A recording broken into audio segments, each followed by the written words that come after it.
नमस्कार दोस्तों, आप सभी का स्वागत करते हैं यूके एसएससी क्रैकर में। तो एसएससी में नई पोस्टें निकाली गई है, 20,000 पोस्टें इसमें रहने वाली है। जितने भी ग्रेजुएट लेवल के कैंडिडेट्स हैं इन सभी फॉर्मों को अप्लाई कर सकते हैं और लास्ट डेट अगर हम देखें तो 8 अक्टूबर से पहले पहले आप लोगों को फॉर्म फिलअप कर लेना है। तो देखते हैं कौन कौन सी पोस्टें रहने वाली है, क्या एलिजिबिलिटी क्राइटेरिया रहने वाला है, क्या एज लिमिट रहेगी, किस तरीके से इसका सिलेबस रहेगा, क्या एग्ज़ाम पैटर्न रहने वाला है। सबसे पहली पोस्ट आपकी लेवल 8 की रहेगी, जिसमें कि 47,000 से लेके 1.5 लाख तक की जो है इसमें सैलरी रहने वाली है।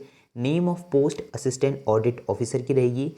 जो इसका ग्रुप रहेगा वो ग्रुप बी की पोस्ट है, गजेटेड पोस्ट रहने वाली। एज लिमिट की अगर हम बात करें तो 30 साल तक होनी चाहिए जनरल कैंडिडेट्स के लिए, और इसमें रिजर्वेशन भी रहेगा सभी पोस्टों में। इसके बाद देखते हैं लेवल 7 की पोस्ट, तो ये आपकी असिस्टेंट सेक्शन ऑफिसर की रहेगी। लेवल 2 की पोस्ट रहेगी लेवल बी की, जिसमें कि 20 साल से 30 साल तक के कैंडिडेट्स इसमें अप्लाई कर सकते हैं। ठीक है, तो आप देख सकते हैं हर एक डिपार्टमेंट में ये पोस्ट रहने वाली है। इंटेलिजेंस ब्यूरो में रहेगी, मिलिट्री में रहेगी, मिनिस्ट्री में। ठीक है, तो हर हर पोस्ट में आपकी जो है वैकेंसियाँ निकाली गई हैं। ठीक है, तो ये आप पोस्ट देख सकते हैं। इसके बाद लेवल 6 की वैकेंसी रहने वाली है। इसमें भी आपकी जो एज लिमिट है वो 30 साल तक रहेगी। तो काफ़ी ज़्यादा पोस्टें निकाली है। अगर आप इस बार अगर अच्छे से मेहनत करते हैं तो आपका इस बार सिलेक्शन हो जाएगा, क्योंकि इतनी पोस्टें आज तक कभी आई नहीं है।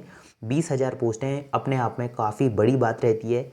लेवल 4 की भी वैकेंसी इसमें रही है, जिसमें कि 18 साल से 27 साल तक है। तो अभी आप लोगों को काफ़ी अच्छी मेहनत करनी है और ये जो पोस्टें हैं आप लोगों को निकाल लेनी है। ठीक है, तो अब देख लेते हैं क्या इसमें क्वालिफिकेशन रहेगी, क्या एज लिमिट रहेगी। सबसे पहले हम बात कर लेते हैं कौन कौन अप्लाई कर सकता है। ऑल इंडिया ये वैकेंसी रहने वाली, हर एक कैंडिडेट्स इसमें अप्लाई कर सकता है। आपका ग्रेजुएशन होना चाहिए या लास्ट ईयर अगर आपका ग्रेजुएशन का है तो तब भी आप लोग इस फॉर्म को फिलअप कर सकते हैं। एज लिमिट की अगर हम बात करें तो 18 से 27 साल की जो पोस्ट रहेगी उसमें आपकी जो एज होनी चाहिए वो 1995 से लेके 2004 के बीच में होनी चाहिए। ठीक है, तो इससे पहले और इसके बाद में आप लोग बॉर्न नहीं होने चाहिए। जो 20 साल से 30 साल की जो पोस्ट है उसके लिए 1992 से लेके 2002 के कैंडिडेट्स अप्लाई कर सकते हैं। इसके बाद है 18 साल से जो 30 साल की एज के कैंडिडेट्स हैं वो 1992 से लेके 2004 तक की कैंडिडेट्स इसमें अप्लाई कर सकते हैं। इसकी पूरी पीडीएफ मैं आपको टेलीग्राम लिंक में प्रोवाइड करा दूंगा, तो वहाँ जाके आप लोग इसको देखकर अच्छे से रीड आउट करके फॉर्म फिलअप कर पाएंगे। SC/ST को 5 साल का, OBC को 3 साल का, फिजिकल हैंडीकैप अनरिजर्व को 10 साल का, OBC को 13 साल का, SC/ST को 15 साल का, ESM को 3 साल का रिजर्वेशन मिलेगा एज में।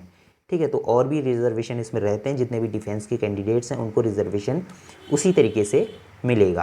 तो नेक्स्ट देख लेते हैं किस तरीके से क्राइटेरिया रहने वाला है, क्या सिलेक्शन प्रोसेस रहेगी और जो क्वालिफिकेशन है, तो क्वालिफिकेशन क्या मांगी गई है उस पर हम बात कर लेते हैं। तो क्वालिफिकेशन आपकी जो रहने वाली है वो ग्रेजुएशन रहेगी। तो आप देख सकते हैं। ठीक है, तो ये चीज़ें अगर आपकी हैं तो आप इस पोस्ट के लिए एलिजिबल रहेंगे। BCom कैंडिडेट्स भी इसमें अप्लाई कर सकते हैं, BBA कैंडिडेट्स भी अप्लाई कर सकते हैं। इसके बाद है जूनियर स्टैटिक्स ऑफिसर, तो इसमें आपका ग्रेजुएशन होना चाहिए और मैथ्स में आपकी जो है 60% होनी चाहिए 12th में। ठीक है, तो ये चीज़ अगर आपके है तो आप लोग इसमें अप्लाई कर सकते हैं। और bachelor degree in any subject with statics, अगर आपकी ग्रेजुएशन में स्टैटिक्स सब्जेक्ट है तो आप इस पोस्ट के लिए अप्लाई कर सकते हैं। इसके बाद जितनी भी पोस्टें रहेंगी उन सभी में अगर आप ग्रेजुएट हैं तो आप लोग उन पोस्टों के लिए अप्लाई कर सकते हैं। सिर्फ इन्हीं पोस्टों के लिए टर्म एंड कंडीशंस रहेंगी, जिसमें कि आपका मैथ्स मांगी गई है और इसमें आपका कॉमर्स से रिलेटेड जो है ग्रेजुएशन मांगा गया है। ठीक है, तो ये चीज़ होगी आपकी क्वालिफिकेशन के रिगार्डिंग। अब बात कर लेते हैं किस तरीके से आपका एग्ज़ाम पैटर्न रहेगा। आपको अप्लाई ssc.nic.in में जाके करना होगा, तो उसका अपडेट भी मैं आपको प्रोवाइड करा दूंगा। ठीक है, तो आप देख लेते हैं किस तरीके से इसका एप्लीकेशन फॉर्म रहेगा।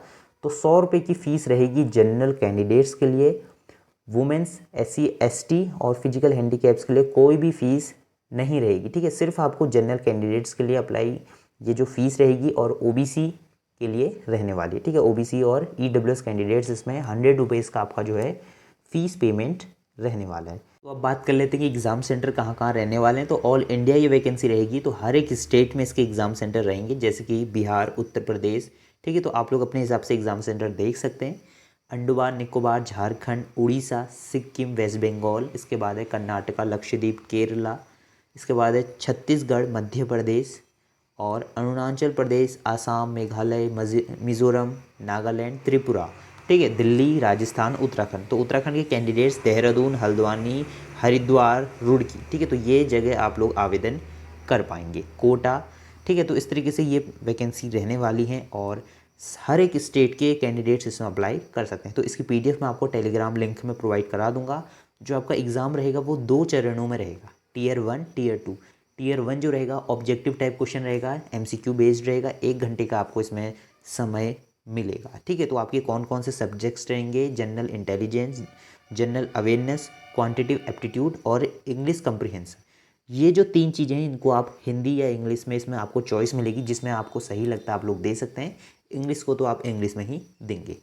नंबर ऑफ़ क्वेश्चन आपके 25-25 क्वेश्चन हर एक सेट में रहेंगे, 50 मार्क्स हर एक के जुड़ेंगे, 1 घंटे का आपको क्या मिलेगा, समय मिलेगा। नेगेटिव मार्किंग इसमें क्या होगी, 0.50 की इसमें क्या रहती है, नेगेटिव मार्किंग। देखिए एसएससी में क्या खेल रहता है मैं आपको एक बार बता दूं, इसमें टाइमिंग का बड़ा खेल रहता है।